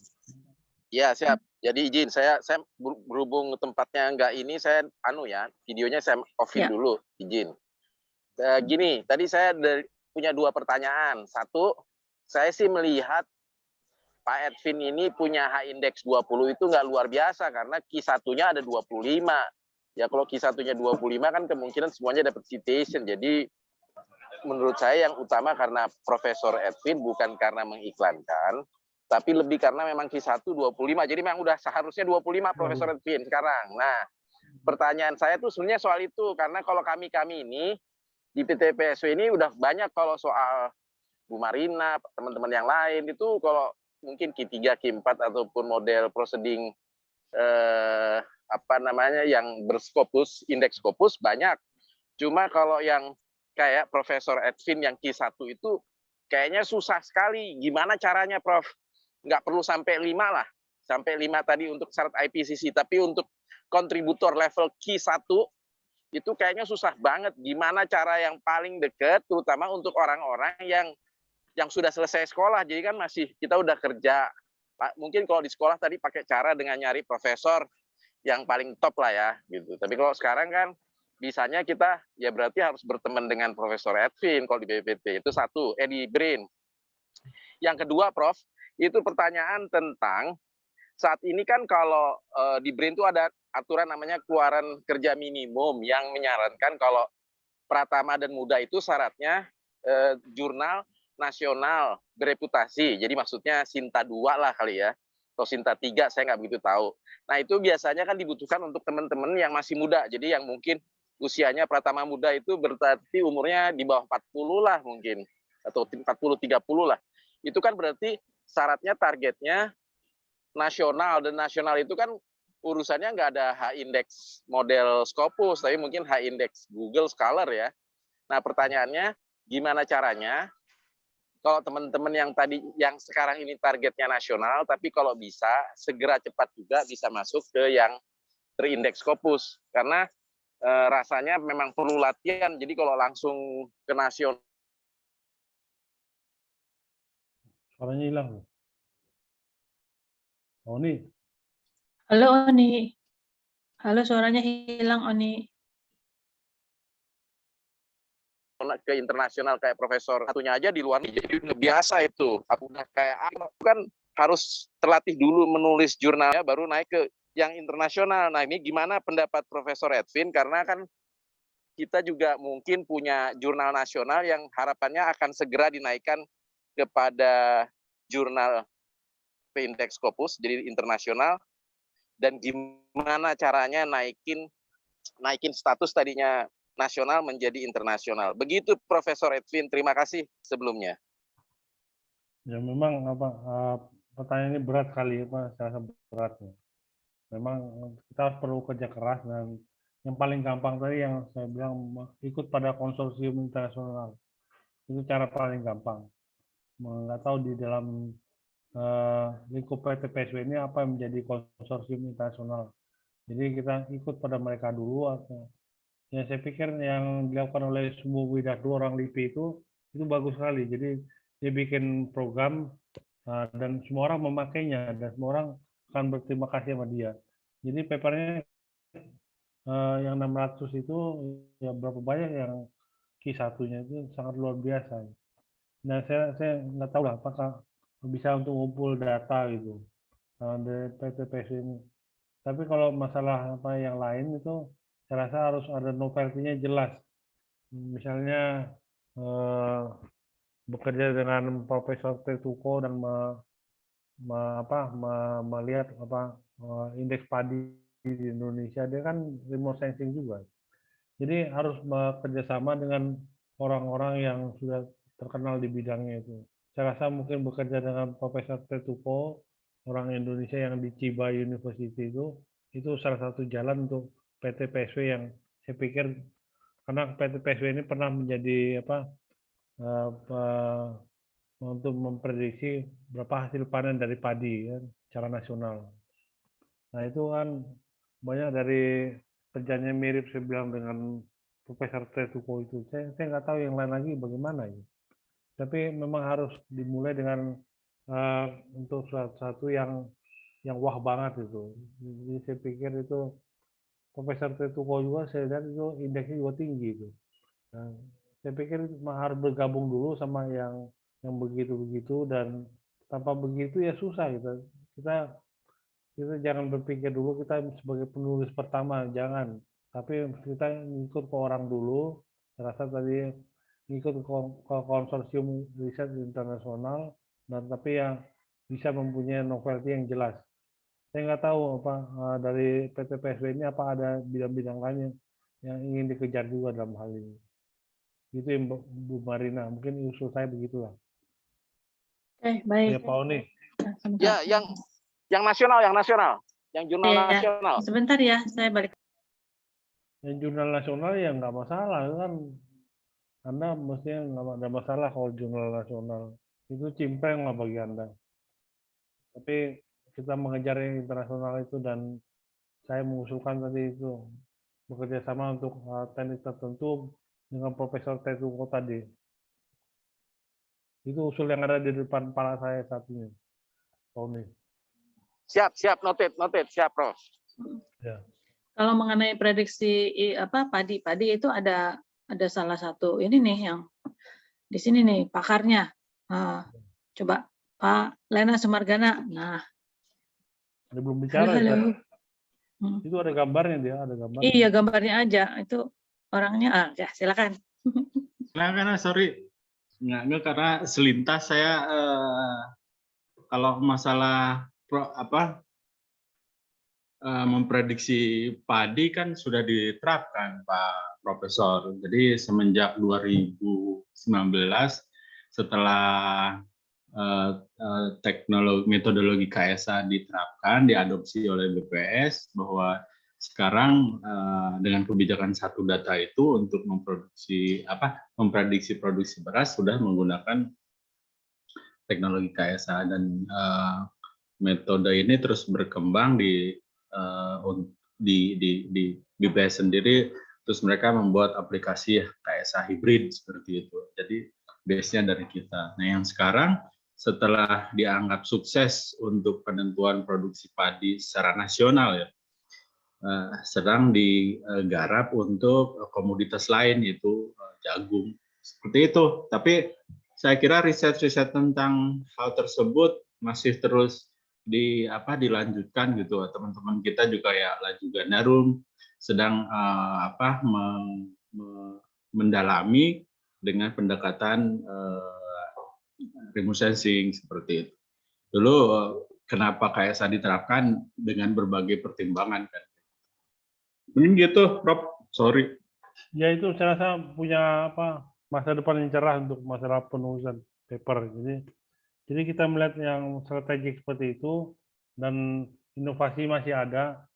Inovasi sendiri, satu inovasi bisa jadi satu paper, jangan khawatir. Jadi kalau ada 2 inovasi, saya rasa ini juga banyak yang bisa dikembangkan dalam KSA itu, dan ini hasil dari PT PSW murni, jadi saya rasa bisa dipakai untuk paper yang lain itu. Saya rasa itu harus dikembangkan oleh manajemen baik BPPT atau PT PSW yang lainnya. Ya, Prof. Mudah-mudahan iklimnya juga mendukung di gonjang-ganjing politik di BRIN juga mudah-mudahan mendukung untuk riset-riset seperti yang sudah kami lakukan ya. Terima kasih. Ya, pokoknya usul saya adalah menggandeng profesor yang terkenal. Tadi saya mengusulkan Pak Profesor Tetuko karena dia lumayan ahli dalam masalah remote sensing dan penginderaan jauh dan papernya banyak sekali. Saya rasa harus menggiring begitulah. Ya, jadi Bu Marina, jadi nanti Pak Agustan, jadi kita harus menggiring orang PT PSW. Ya, saya bilang kalau ada satu inovasi satu paper, jadi bukan 1, 2, 3 inovasi satu paper, ya kebanyakan lah. Jadi banyak jurnal-jurnal masalah remote sensing, jurnal masalah untuk masalah land use cover chain atau masalah penghitungan panen dan sebagainya. Saya rasa banyak sekali. Jadi jangan khawatir lah, nanti dikerahkan orang untuk bekerja. Waktu itu di BBTMC kita mengerahkan orang hanya 3 hari dan menghasilkan 3-4 paper dalam waktu demikian. Itu suatu prestasi yang lumayan bagus. Dan itu paper untuk jurnal proceeding dan saya pikir itu bisa berkembang berikutnya. Jadi kita nggak peduli lah apa yang kita bisa tulis dulu, ya kita kerjakan dulu. Waktu itu juga apa yang kita kawan-kawan tuh ingin menulis ya sudah langsung tulis saja, jangan itu dimentahkan lagi.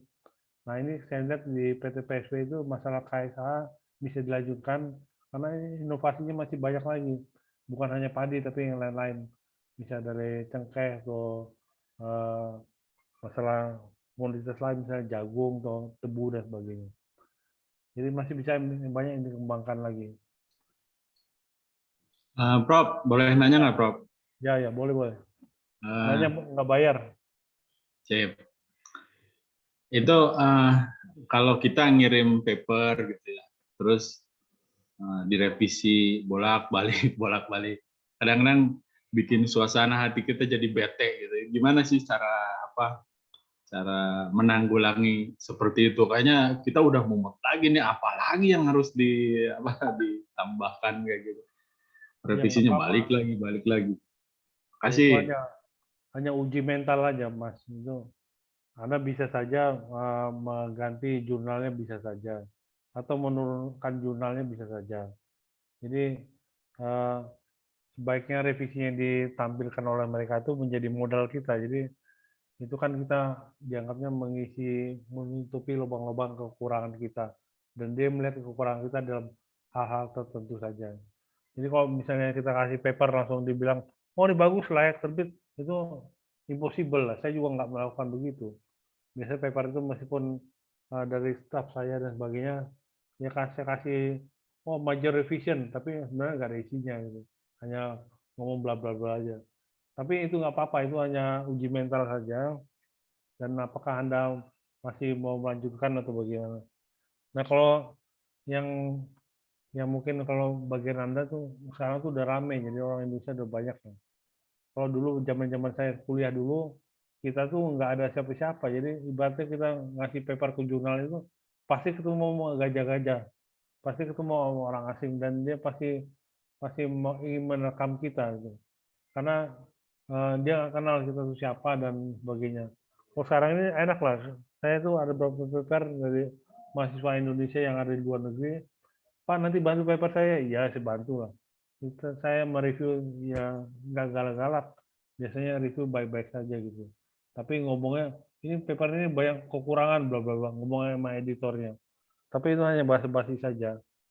Saya pikir malah kalau ada revisi dari reviewer itu bagus. Jadi paper Anda tidak ditolak. Yang penting tidak ditolak dulu, Mas. Jadi saya pikir itu bagus sekali. Jangan khawatir itu hanya uji mental Anda saja. Dan saya rasa akan banyak orang yang membantu Anda. Gitu. Kalau sekarang udah banyak, udah enak. Orang Indonesia ada banyak yang pintar. Jadi kalau zaman saya kuliah dulu ya 1-2 dan ilmu-ilmu kayak kita ini, ilmu-ilmu sesat kayak kita ini hanya 1-2 orang dan susah sekali dapat reviewer orang Indonesia gitu. Itu Mas jawaban saya Mas. Jangan khawatir Mas. Itu maju terus saya. Mantap, terima kasih saran sama penyemangatnya. Iya. Ini ada lagi nih Iqbal. Halo Iqbal. Kalau nggak salah mengenai padi atau jagung atau apa gitu ya. Boleh cerita? Boleh ya. Sama data remote sensing juga. Halo Iqbal.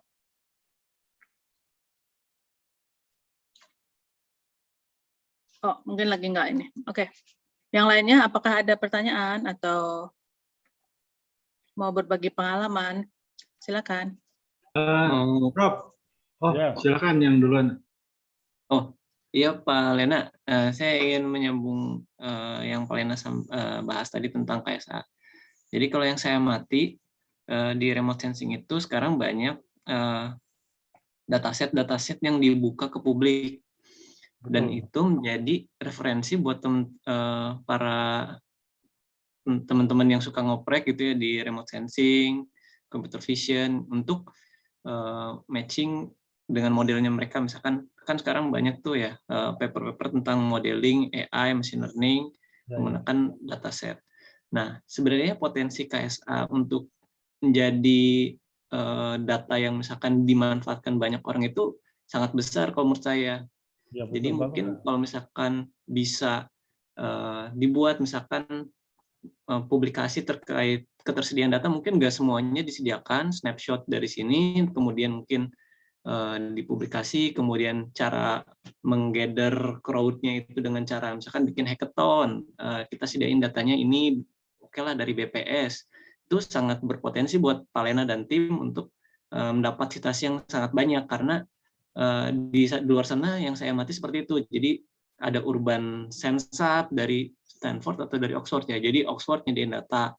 Di Belanda juga ada yang nyediain kampusnya, nyediain data drone untuk satu area tertentu aja. Terus mereka udah anotasi. Jadi beratnya nanti mungkin kita anotasi, kita sediain citranya, kita sediain anotasinya, ini segmentation-nya, ini silakan dipakai. Nah itu orang-orang pada senang tuh karena wah tugas saya tinggal nyobain algoritma apa, cobain, jalanin. Nah, itu dari open dataset-nya. Kemudian nanti ketika code-nya udah, misalkan kita bikin model, misalkan teman-teman yang suka ngoprek tentang machine learning, mungkin tahu ya, jadi kita selalu nyoba model ini performanya gimana, model ini performanya gimana. Jadi memang peluang untuk nyoba-nyobanya dan kebaruannya mungkin banyak gitu. Jadi teman-teman tuh bisa, oh saya pakai datanya Pak Lena, saya citasi, kemudian saya bikin paper terkait model saya publikasi juga, terus orang-orang juga nanti mungkin, oh ini referensinya bagus, saya coba lanjutin dari situ. Jadi sebenarnya peluang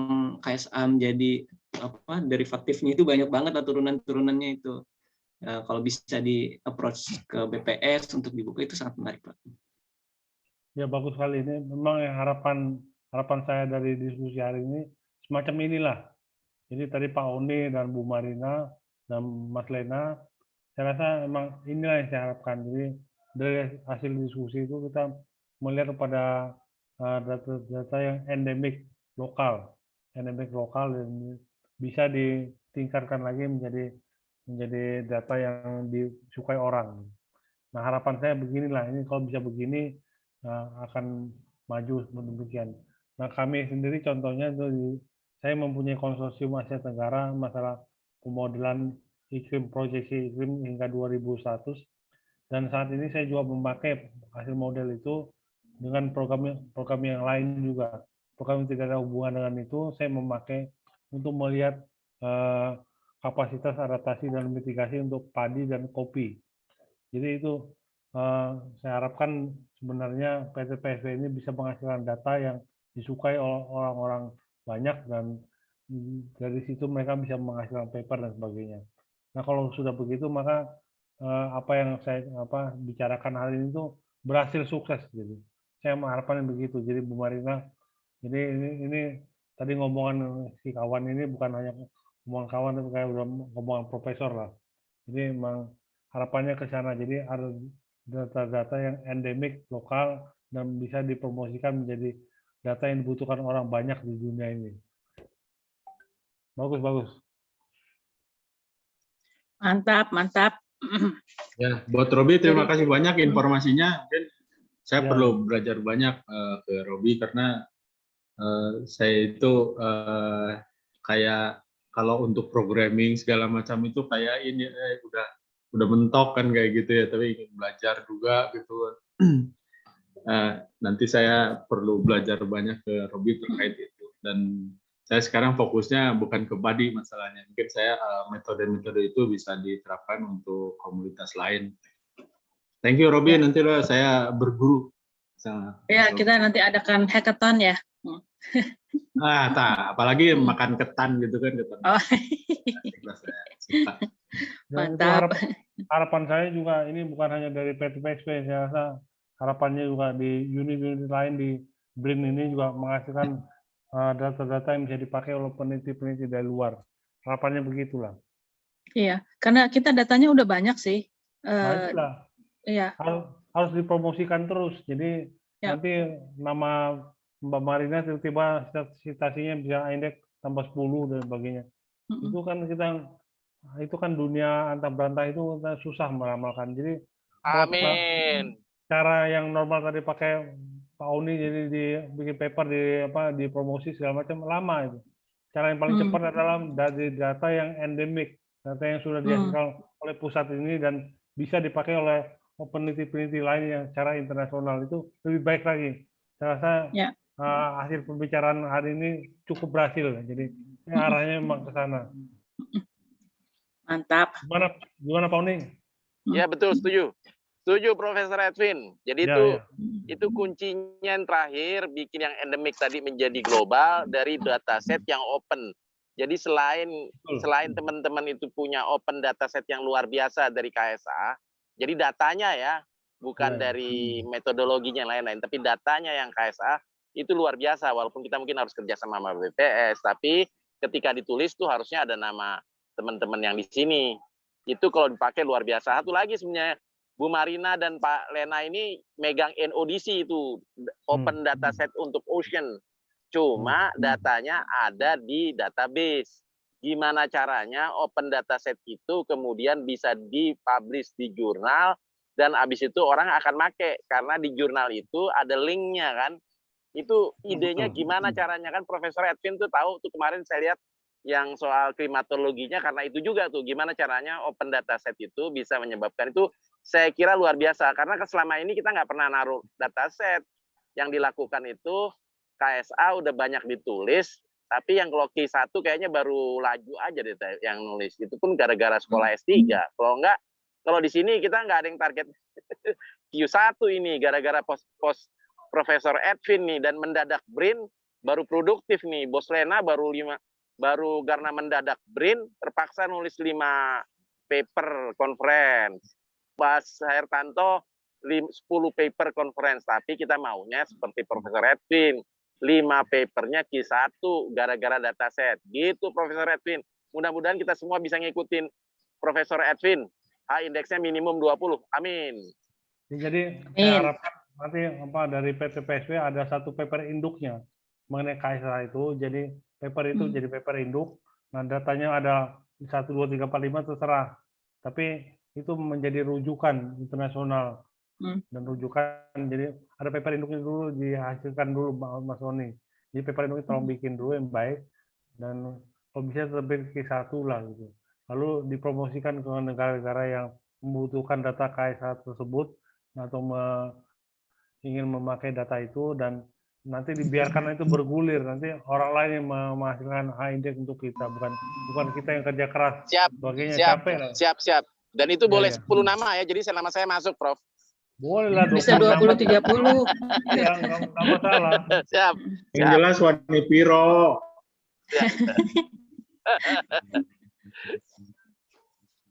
Yang waktu itu nggak dimuat, kalau Bos Lena nggak mau nggak dimuat. Oke lah. Ini saya suka sekali, senang sekali dengan cerita begini. Jadi ini tujuan saya bicara sebenarnya demikian. Terima kasih sudah dituntun diarahkan. Baik, mungkin Pak Dir. Halo Pak Dir. Lagi nggak dengar mungkin. Kalau pertanyaan saya sudah habis nih. Oh ini, yang sorry, lainnya tadi apakah... ada pertanyaan saya yang lewat. Oh iya, silakan. Ya buat siapa aja gitu ya, saya pernah publish gitu ya paper bioradar. Jadi malu sama Pak Oni. Pak Oni ke Jepang, saya di Agers saja. Nah setelah itu ada banyak yang undangan ke saya. Boleh nggak paper kamu dimasukin di jurnal saya? Ada beberapa kali kayak gitu. Itu sebenarnya mereka mau apa sih gitu? Saya jadi ragu-ragu dulu. Itu mohon pencerahan, Prof, terkait itu. Ya nggak apa-apa, itu artinya Anda diapresiasi. Cuman kita harus hati-hati apakah jurnal itu jurnal predator atau bukan. Kalau bukan predator, selamat untuk Anda. Tapi kalau predator, jangan diacukan gitu. Nah itu mendeteksi predator atau bukan gimana? Ya coba aja di Scopus itu Anda ketik nama jurnal itu bisa keluar nggak? Jadi maksudnya jurnal itu ada sampai Q4 itu ada nggak? Oke. Bukan bisa cek sekarang tuh ada indeks jurnal-jurnal dan sebagainya. Jadi kalau minimal kalau Anda menulis itu sudah dikenal orang dan reputasi, saya rasa itu tidak sulit lagi. Jadi saya yakin dari SDM-nya PT PSW ini juga ada. Begitu Pak Lena, semangatnya. Oke, jadi ingat film Predator versus Alien. Cuman itu aja, tapi kalau itu benar-benar jurnal bagus ya silakan aja. Oke, terima kasih. Ya. Itu Pak Agusan udah balik lagi belum? Mantap. Kayaknya Pak Agustannya itu log out. Gitu. Oke. Halo Oni. Kalau dari saya sudah selesai pertanyaannya. Mungkin yang lain ada pertanyaan. Jadi jangan selalu berpikir bahwa sesuatu yang baru itu harus ada pakai teknologi canggih atau peralatan yang canggih. Nggak harus begitulah. Yang penting kayak tadi yang sudah dilakukan, yang bagus tuh yang endemik, yang selama ini kita lakukan tapi kita tidak sadar bahwa itu dibutuhkan orang banyak. Nah itu bagus sekali yang endemik tadi. Dan sini saya lihat di KS1 cerita tadi kan sudah endemik dan bisa laku. Dan mari kita wujudkan bersama di PT PSW ini. Saya rasa di BRIN ini banyak lagi yang perlu digali seperti ini. Jadi jangan pikirnya nulis jurnal itu susah sekali dan sebagainya. Nah kalau pakai endemic ini sudah laku, nanti orang PT PSW tidak perlu lagi. Jadi nanti nama PT PSW akan terjual sendiri. Jadi orang lain menulis untuk PT PSW, ibaratnya begitulah. Itu kan mau tujuan kita begitu. Jadi kita nggak usah kerja susah-susah, tapi nama kita naik terus gitu. Ya. Keren Profesor Edwin, keren. Mantap, terima kasih. Oke, Pak Dir sudah kembali lagi nih. Pak Dir, sepertinya kita sudah selesai pertanyaan-pertanyaannya. Apakah ada apa ya? Ada yang mau disampaikan oleh Pak Dir? Ada Mungkin closing lagi- kan, audit juga biasanya ada closing. Iya, mesti closing. Lagi rapim soalnya padirnya, jadi susah juga. Oke, mungkin kalau misalnya sudah nggak ada, kita tutup aja ya. Boleh. Gitu. Ya saya mungkin ya sekiranya saya ada yang kurang berkenan, jadi mohon maaf. Tapi mimpi saya adalah mungkin di BRIN ini, terutama dari kita yang BPPT ini bisa maju melesat lebih jauh.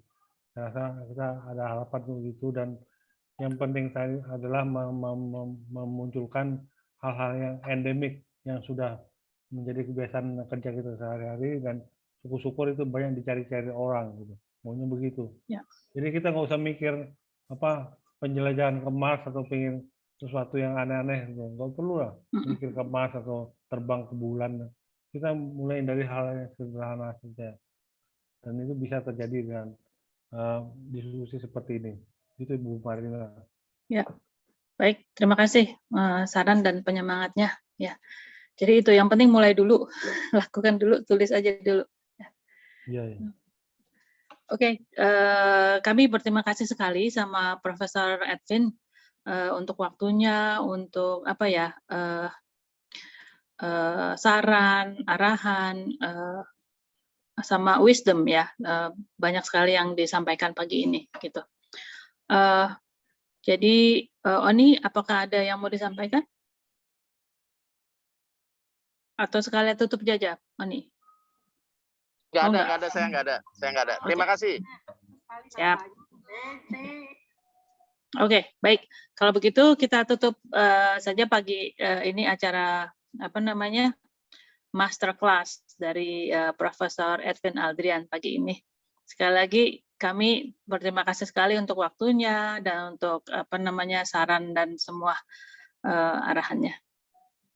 Jadi kami masih mohon bimbingan ya. Jadi kalau besok-besok ada pertanyaan kita bisa langsung bertanya ya.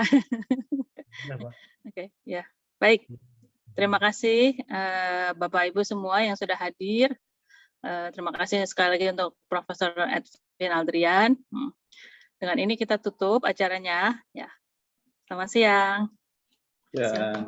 Oh, satu mungkin ada tema lagi buat Profesor Edwin nih. Selain cara bikin paper, gimana cara bermain saham yang baik? Saya bukan main saham, saya forex. Oke, itu nanti yang masterclass yang selanjutnya. Itu kalau diizinkan oleh Pak Oni juga, kalau diizinkan oleh Pak Oni sama Pak Gusan. Ya. Kita mau foto bersama dulu nggak sebelum tutup? Oh ya, boleh. Ya, silakan. Tolong dibuka kameranya. Kalau forex nggak boleh, judi. Bukan judi lah.